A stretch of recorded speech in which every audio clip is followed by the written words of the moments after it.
Hey, good morning. It's Don, not on the boat today. I am back in Salt Lake in the house, and I've got a few things that I've got to get wrapped up this weekend before I head back to Seattle. So I just wanted to kind of catch you up on what it's like to live in two different places. So let me explain.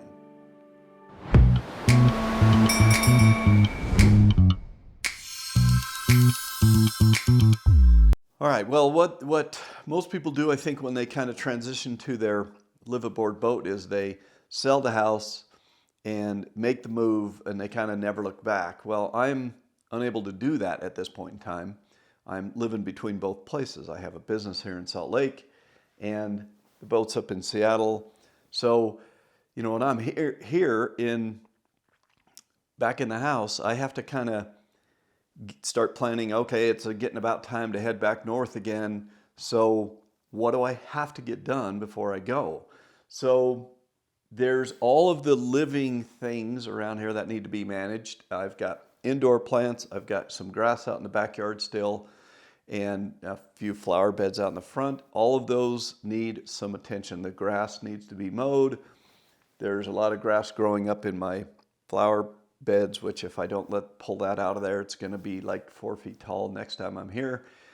And so what I'm going to do today is I'm just going to change into the grubbies and go do that. I just ran over to a place called Neater's to get me some breakfast. I was all set to have some of their sourdough pancakes, and they stopped selling them all of a sudden.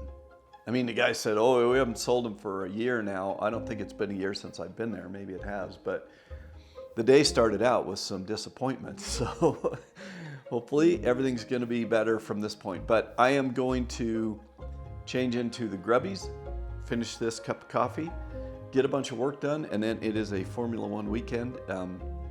Miami is where the boys are. So I've got that kind of on the agenda. Today is a Saturday, so it'll be this. They're having a sprint race today and then qualifying for the race tomorrow. So yeah, I'm gonna pack a lot of stuff in this weekend. So the next time you see me, I'll be in my grubbies, ready to go do yard work. I'm not gonna make you watch me mow the lawn, I promise. But I did just want to let you know what's up, because I got a lot of stuff to do, and then we'll be loading up and heading up north.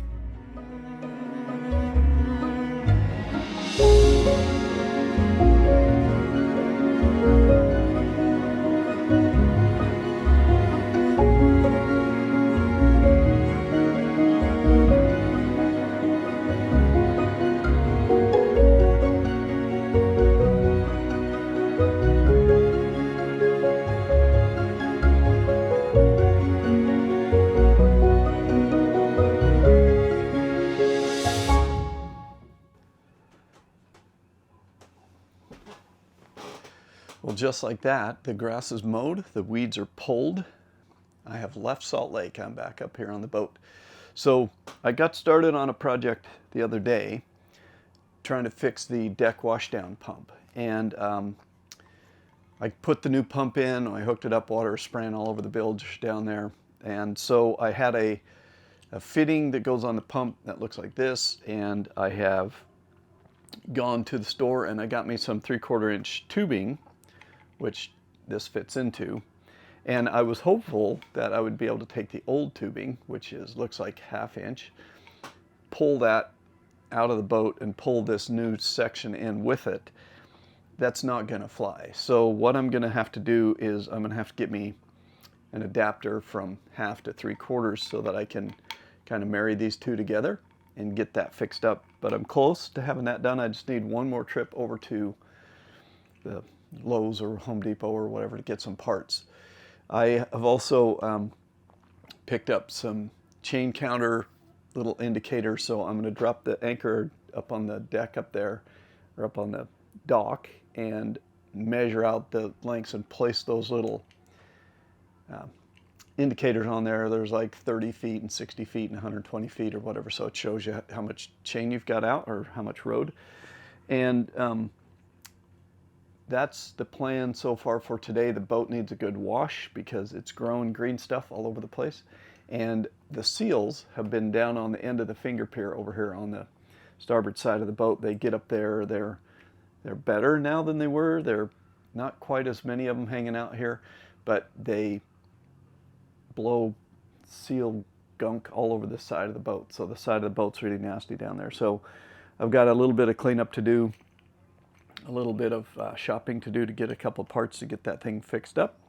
And then we'll have a deck wash down and be ready to go with that. And then it's looking like it might be a good day to try to get over to the fuel dock today and load this thing up with some fuel.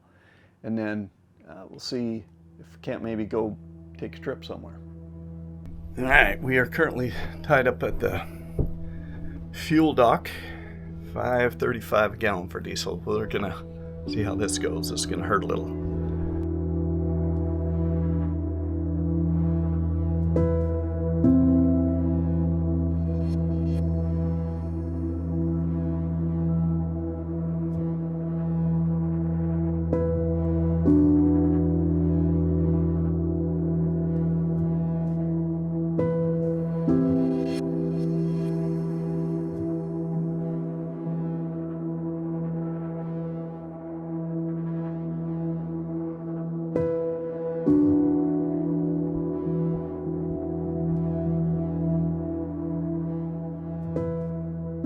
All right, well, we are underway. We've got behind me a very nervous dog back there. She's like, or wait, are we in the car? I don't get it. This thing's moving, and what's gonna happen? We got a container ship way off to port over there. I don't think you'll be able to see him. Maybe you can. We have nothing in front of us. We're currently doing 7.7 knots. Radar is clear, and I have the autopiloting. So I'm just gonna run up here. I just finished fueling up.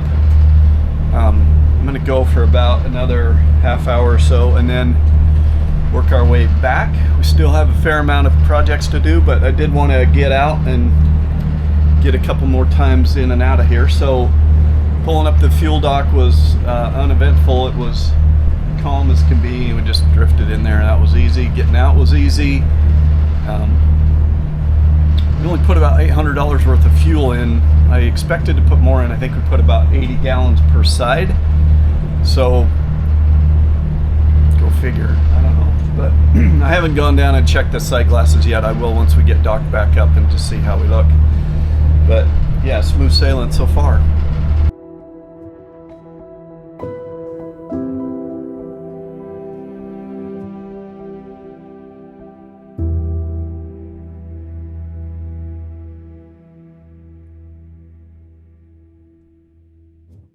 All right, well, sorry for the Frankenstein lighting, but I am back down here in the engine room.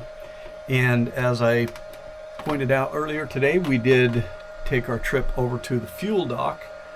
So I am now going to shinny back around, check my side tubes. I put 80 gallons in per side, roughly, about 166 gallons total, and a little bit overflowed out the vent on the starboard side, none on the port side. I was careful, I could hear it coming. I didn't know how fast it would fill up or whatever, so it took a while, but I am now going to go back there and remove my little blue tape markers that I put up there before, and I'll know now roughly 80 gallons worth of depth that I added to the thing. So I'm going to go shinny back in the back here, and I'll let you look over my shoulder a little bit if I can.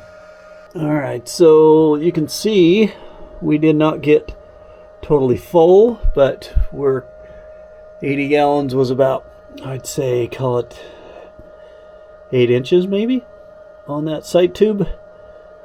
All right, well, we're back from our fuel up and drive around episode, and it's time to continue on with some of these projects. Now, I was working on that anchor / deck washdown pump, and I was very frustrated because I replaced a couple of pieces of bad hose, and still when I turned that pump on, I got water shooting all over the place down in the bilge down there. So what I did is I'm going to spin you around. I'm up here in the galley. I cut an inspection hole there. Now I'll patch that. I mean, I've kept the piece of wood I cut out right there.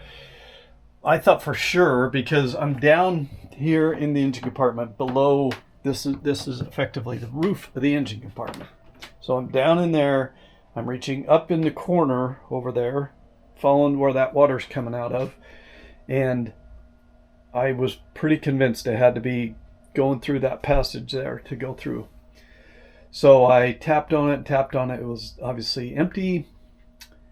I have cut a hole in there, and as you can see, there's a couple of tubes there for a couple of through holes, and that's it. There is no water pipe running to that deck washdown. So it sounds like it's in here. When I turn it on and the water's running, it sounds like it's coming out of there back in the corner. I can't see anything there. I've been down here. I took off this panel here, looked in under the bottom, can't find it. I'm fairly well frustrated and on the verge of being thwarted. Evidently, probably what happened is if there's a deck chunk there, I'm sure up here there's probably, fiberglass and coring in the corner and on the outside edge, but maybe there's a gap in the middle that is the chase for that tube to run through. Because when we come up here in the forward cabin, the tubing is going in up there in that corner, so it's high. And I've already pulled out that mirror in the head here to see if it was behind that.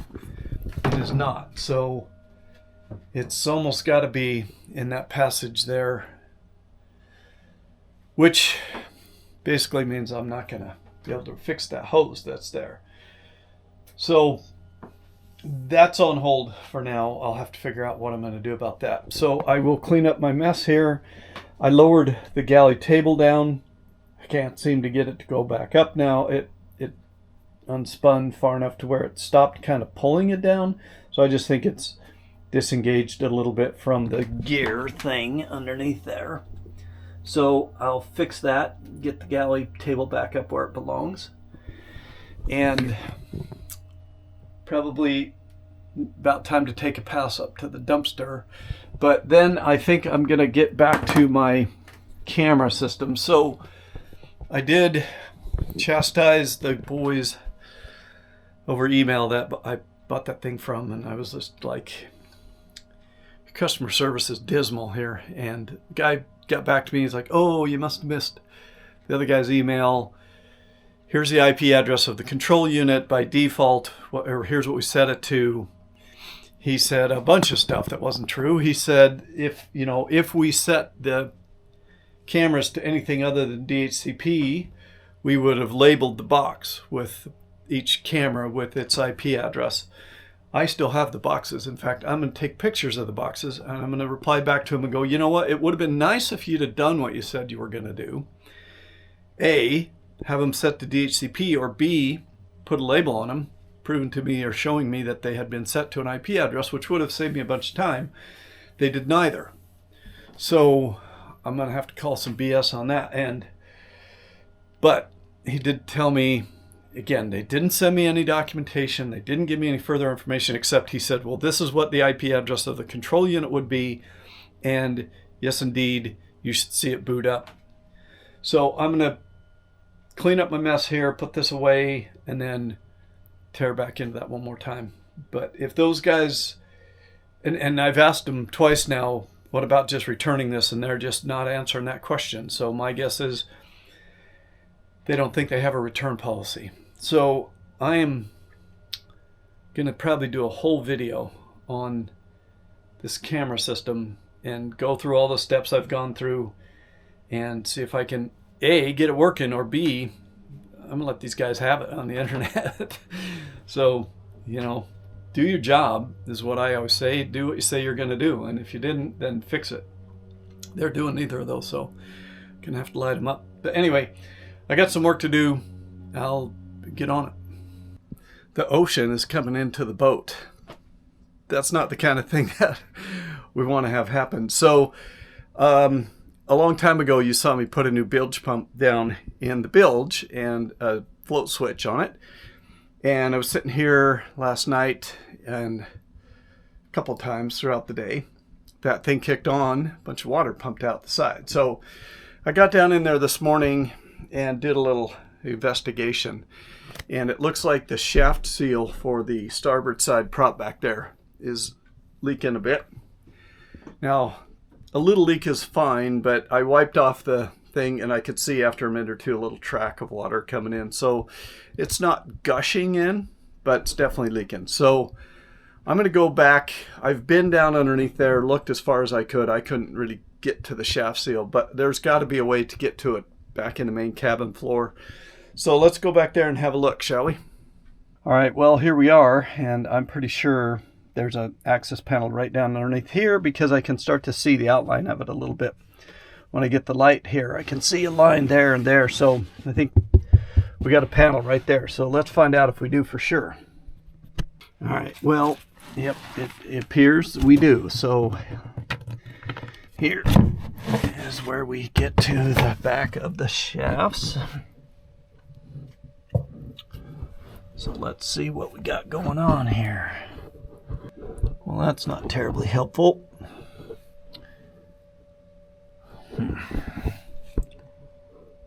Wonder if I can just tighten those up a little bit.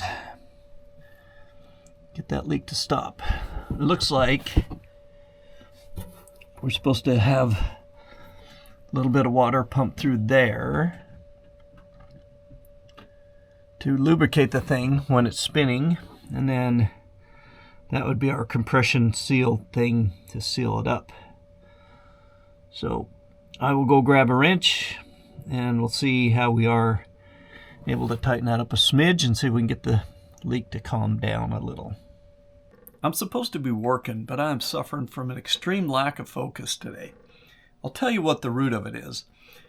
I pulled this boat up to the fuel dock the other day, and I felt like roughly half, or maybe a little less than half, a tank on each of the saddle tanks on this thing, and 80 gallons got me mostly full.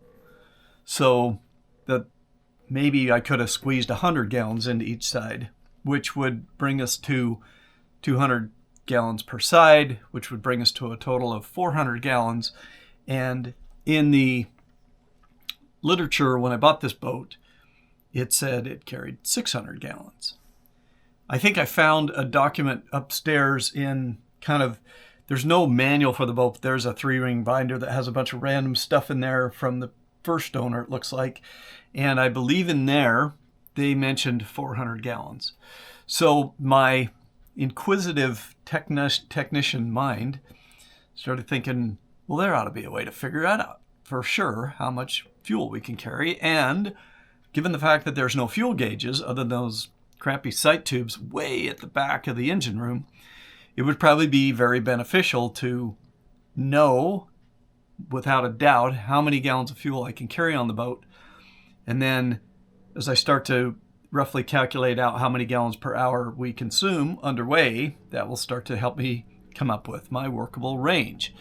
So this is all important stuff, and it's going to require me doing 2 things. One, getting down in the engine compartment with a tape measure, and I'm going to measure the length, the width, that's not the width, that's the height, the length, the width, and the height of the tanks. And I know that I'm going to be over because the bottom of the tank, I think, is sloped a bit to match the hull. But I should be able to I may be able to get to the point where I can measure a full cube if I can see where the slope begins, and I can measure down to where it begins and kind of go, okay, I have a rectangular square cube that's this big, and then the bottom part that's sloped in is that big, and add those two together. Anyway, so that's the first thing I got to do, is I got to get down in the engine compartment, and I'm going to start doing some measurements. Then I will come upstairs and I will sit down in front of the trusty computer there and do a little ciphering, calculating, and figure out how many gallons we got. So stand by for a minute I'm going to go do my measurements, and then I will show you what we wound up with.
All right, me and the dog are both slightly confused.